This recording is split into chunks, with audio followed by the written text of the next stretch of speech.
scared of in the next 30 years? Yeah, we people are very lucky because we are in the area that the world is in a very big transformation because of the technology. I think we read a lot on the books that 200 years ago when the first industry have a lot of great people, and then 100 years ago, electricity revolution came, a lot of success people. So now the technology come. This new technology will also create a lot of successful people, interesting careers. But honestly, every technological revolution come is going to create a lot of social problems. And my view is the first technology revolution caused the First World War. Second technology revolution caused the Second World War. Now we're on the third. So what is going to happen? People worry about artificial intelligence. People worry about robots. People worry about a computer and data and privacy and securities. People start to worry. But whether you worry, it will come.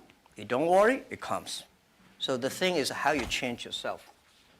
So I think next 30 years, the world is going to be huge change. If there's a third world war, I think the world war should be a war against the disease, a war against environment pollution, right? A war against poverty together.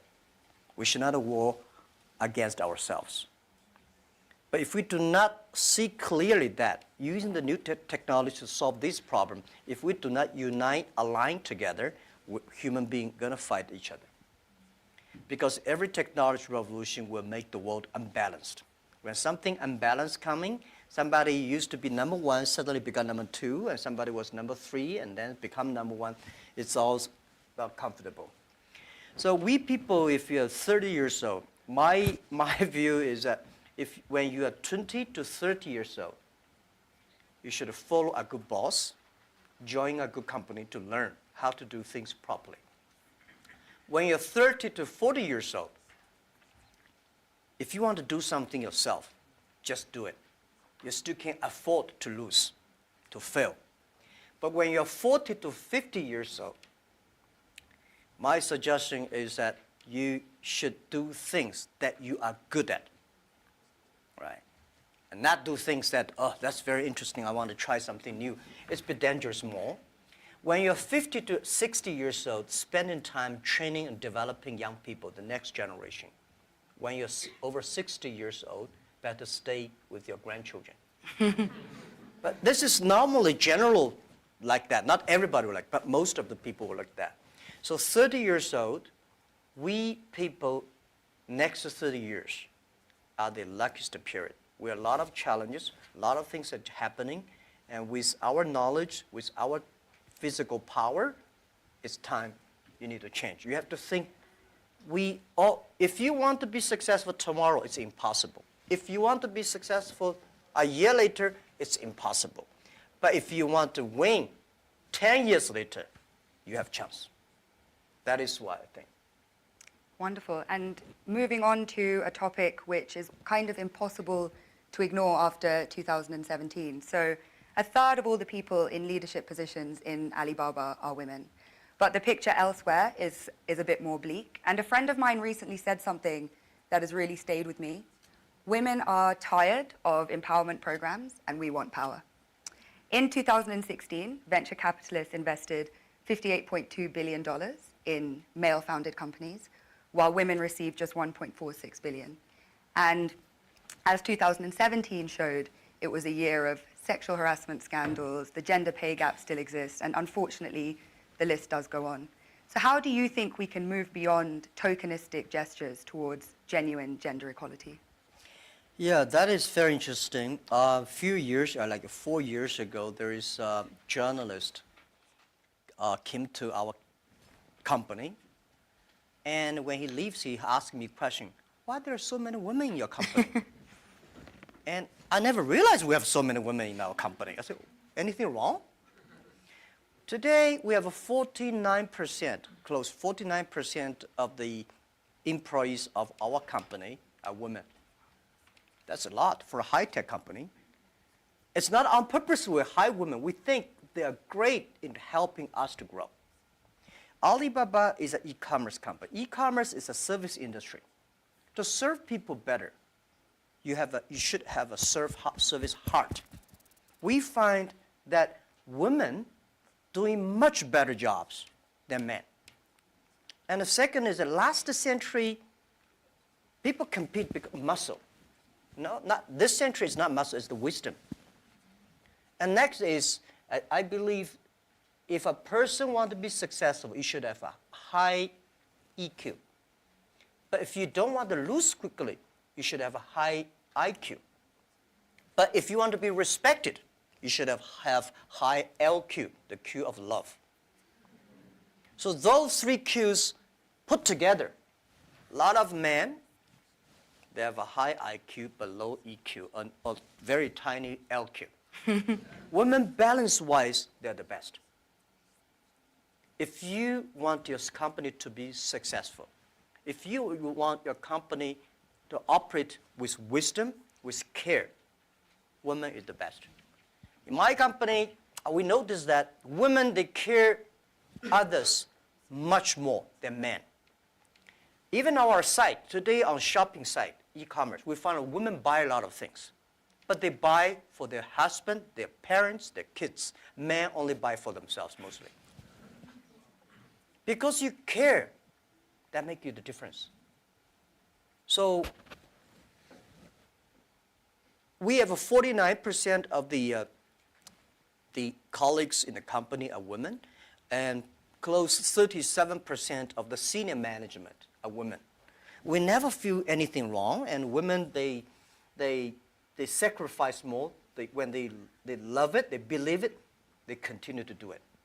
So I think one of the secret sauce for Alibaba to be successful was successful in the past 18 years because we have so many women colleagues. And the other thing is that we feel so proud. And most of the time you see I go out, I never realize that when we count always 50% of women with my delegation, my team. Because we never think they're women. We think they're great colleagues. So if you try to say, now we got too many men, so we have to put some women inside, that's a disaster for both sides. So what would your advice be to companies that operate a little bit more on that quota-based system but seem to be not making progress or not having such kind of representation? When you have a quota-based, you must have a lot of women. You will never reach that. I think if a company full of men, trust me, this company cannot be sustainable, cannot keep on growing. Because just like a steel, if you don't put wood inside, this steel is too tough. It's easy to break. So when you have a woman and man in the same company, when something happens, the women are for example, one of the values for our company is that the number one value is customer number one, employee number two, shareholder number three. This is everywhere I go. Wall Street did not like my point, but this is what I said, If you like us, invest in us. If you don't like us, please sell our stocks. Don't buy us. We believe customer number one, employee number two, shareholder number three. But when we start to compete, men suddenly get very angry, and they start. And women always come and say, no competition. Let's think about customer number one. Most of the women, they believe in the first day dream or first day love. Most of the men, easy to forget. I'm sorry, it's not I say bad about men. This is statistic. This is statistic. This is why our company works the balance. And it's naturally happening. It's not like so a lot of people have a tendency, man is better in doing things. But we think that even if man is better, we still have to hire the woman inside. And then the women have enough women will hire people more. So this is how we did it. So I don't know how many high-tech companies in the world like us, 49% colleagues are women. We feel proud of that. As you should be, and I think it's a very strong message to send out to, like I say, other companies that have a range of reasons for why that's not the case, because clearly you've been able to build the most successful one, with that being so. So you just came off stage after giving a talk about digital e-commerce and what needs to happen for small businesses and entrepreneurs to benefit from globalization. At a time when globalization once again is being questioned, is it really delivering for the most vulnerable? Is it delivering for people in the global south, etc.? So what is your message to people in this room kind of about globalization, really? I think globalization cannot be stopped. Nobody can stop globalization. Nobody can stop trade. And I believe if trade stops, war starts. Trade is the way to solve to dissolve the war, not to cause the wars. I think globalization did a fantastic job in the past 30 years. Enriched a lot of countries, but of course, caused a lot of problems, right? Young people did not have opportunities. Small business have not opportunities. Developing countries were neglected. But it's only 30 years. It's a baby. It's a growth. You have to improve it. If you do not improve it, then you kill it. It's easy. Most of the time, to kill something is much easier. So my belief, it's our generation's job. Today, we have a better technology. We have a better knowledge about globalization. And it's our generation's responsibility or opportunity to improve it. Tell me, how can you stop globalization? Now, artificial intelligence come, robots come. My grandfather worked 16 hours a day, and he said he was very busy. We work 8 hours a day. We said we are very busy. Our children may only work 3 hours or 4 hours a day for 3 days a week. I bet they will say, oh, we're very busy. Then when you work only 3 hours a day and 4 days a week, what are you going to do? You're going to travel around, right? You cannot stay in the home for a week. You will travel. 30 years ago,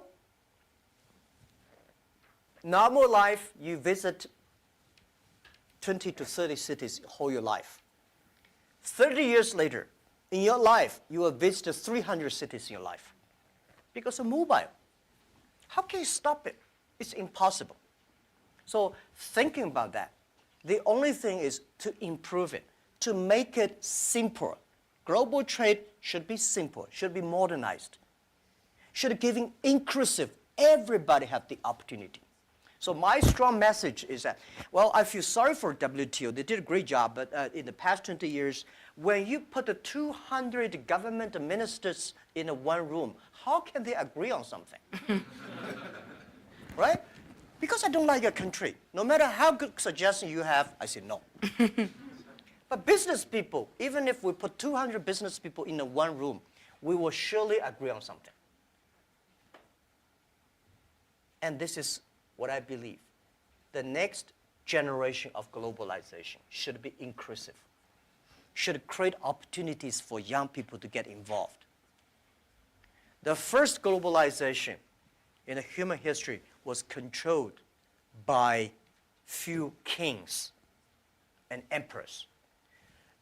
Last 30 years, globalization was controlled by 60,000 big companies.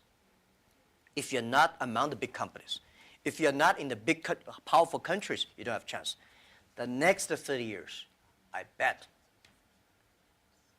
we will have 6 million or 16 million or 16 million companies get involved in globalization.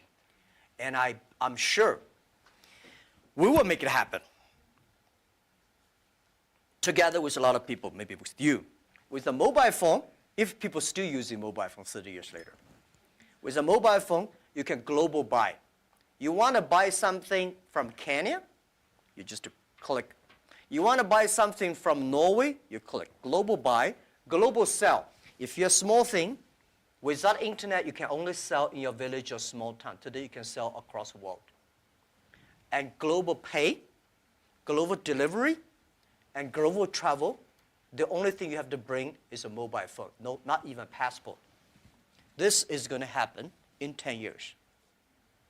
And this is the message. Let's catch this opportunity. If you complain, the other people catch it. If you catch the opportunity, embrace it now, you will be the next Alibaba. People like me, I was born in a very poor family. I never got a great education. I failed all the examinations. For what reason, I don't know. But later, I realized I don't have money, I don't have technology, I don't have a lot of good backgrounds. We have a rich uncle or something, no. The only thing I competed with my people, the young people, is let's compete for 10 years later. This is what I believe 10 years later will be happening. So everything I do for that goal, I know 10 years later, this thing is going to happen. So prepare for that. Because I know if I compete with him for next month, no chance. So this is how my message is. It's a challenge, but it's an opportunity.